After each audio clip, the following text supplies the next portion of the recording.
using the Engage workflow tool. So your forms will drop into here from My Surgery app. So the first thing to do is go to your account, which is the head in the circle in the right hand corner, and select Covering on the left hand side. From here you can select colleagues and groups you want to cover to see what requests have been assigned across to them. So for example, if I selected a colleague, so Dr. Rankin, I've highlighted Dr. Rankin in blue, and if I now click Save, I'll be covering Dr. Rankin, so I'll be able to see requests assigned to him. I can also do the same for groups. So if I select groups at the top, I can select what groups I need to cover to see what requests have been assigned to that group. So for example, I'm going to cover the doctors group, incoming requests, which is all requests incoming into the practice,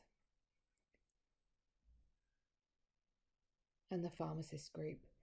And I'm going to click Save, and now I'll be covering those groups. So when I now go back to my requests page, you can see those groups and colleagues have been added on the left hand side.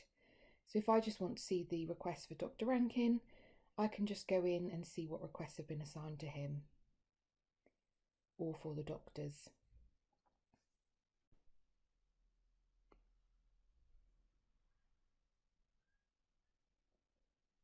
You've also got the All inbox, so you can see all requests incoming into the practice. And then you've got your All Covered inbox, so any of those groups and colleagues you've covered, it will show under the All Covered group. So you can see we've received a new request. It's highlighted in blue and bold, and you can see the patient's details on there and the form they've submitted.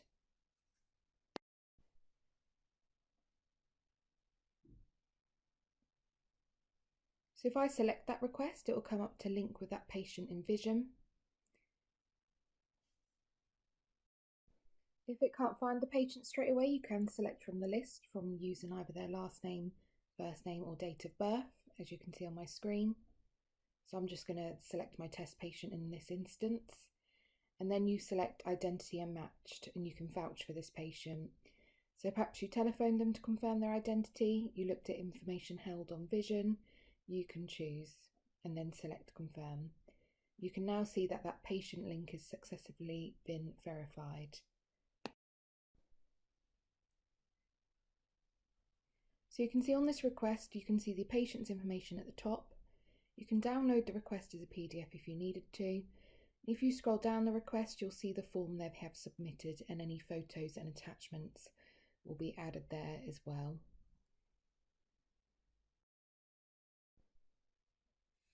You can download those attachments and delete them if they're not appropriate. You've got the option to set a priority on this request, so you can select unprioritised and pop if it's urgent, same day or a routine request. So for example, if I mark this one as urgent, I can write a reason for changing the priority, or I can just click Save, and you'll see it updates that front screen to say this is an urgent request.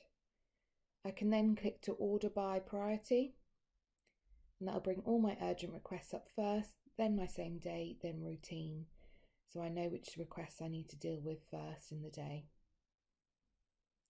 You've got other order bys there as well, so you can choose how you filter through these requests.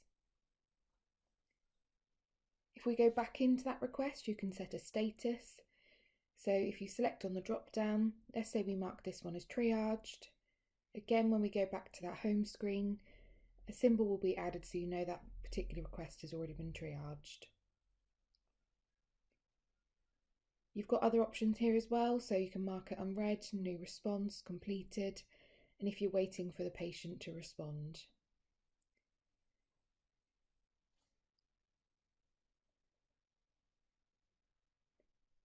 You can contact the patient by video call, so you can pop in the patient's mobile number or copy the link and send it via email. You can add more participants to the call, and you can also send yourself a link by SMS if you needed to conduct that call off a mobile phone, for example. You would click Join Now and you will then be connected on the call, and it will then code into the clinical system if that patient attended or did not attend that call. You've also got your action button. So you can click whether to assign that request across to someone else. So perhaps that needs to go to another group or colleague. So you can select from the list or type in your group or colleague. So we'll send this one across to the doctors. And you'll now see us mark that request unread. And if we go into the doctors group, it's now been placed in their group for them to deal with. And you can see all the updates we made previously still on that request. You can also add a note to this request. You can use your templates, and they're on a personal or an organisation level, and that will auto-fill the message for you. So it's added the text into there for me. I can go and add any attachments from my computer, and I can also assign the request across to someone else if I needed to at that point as well, so to a group or colleague. I click add note and that gets added to the request, so anyone that goes in and view this request can see the note I've added. You've also got these tabs at the top, so you can look at request details, so the inquiry and the patient details. You can go and look at those notes in one list.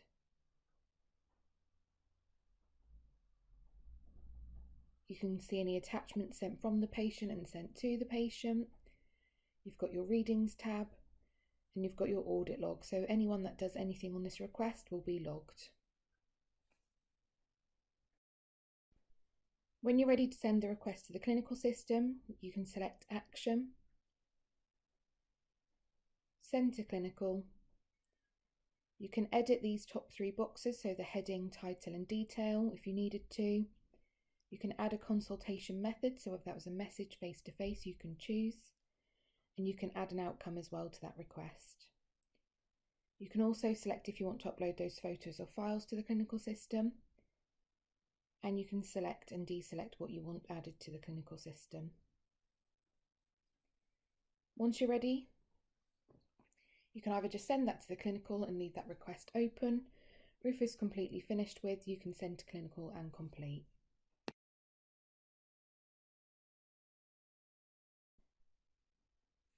Once it's been sent, it will take you back to the main screen to go and deal with that next request. But you can always get it back by going to the completed tab. You can reopen that request if you needed to.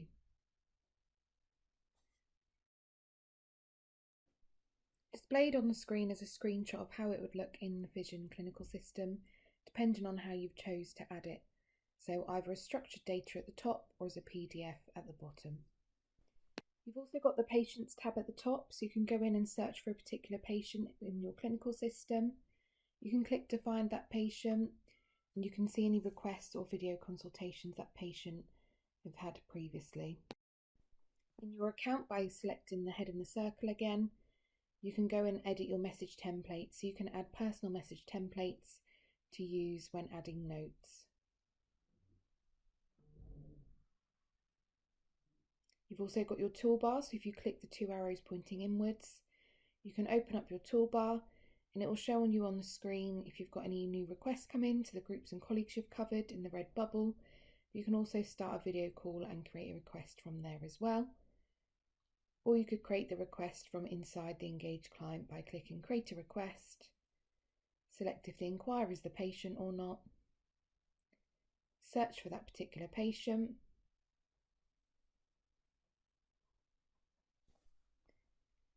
click Find Patient, pop in their telephone number and select Next, and then select if it's an admin or medical query. So if it is an admin for a sick note, for example, I could go in and enter that admin query on behalf of that patient, set a priority and also assign it to a particular group from that point. When you then go in your inbox, you'll see there's a new request that you've just submitted on behalf of that patient. In your menu tab, you've got the management console, and in there you've got your audit log, so anything that gets changed gets stored. You've got your clinical system integration, so you would choose your clinical system and how you want it to appear in the patient record as structured data or as a PDF. You can add data sharing agreements if you're working with another practice. You've got your organisation message templates, so these ones would be available to everyone in the organisation. You've got your outcomes, so you can change the outcomes that are displayed when you send to clinical and edit them. And you've got your total triage feature. So as you create that request for that patient, you can choose if you want to display the problem type and the ICE/custom questions.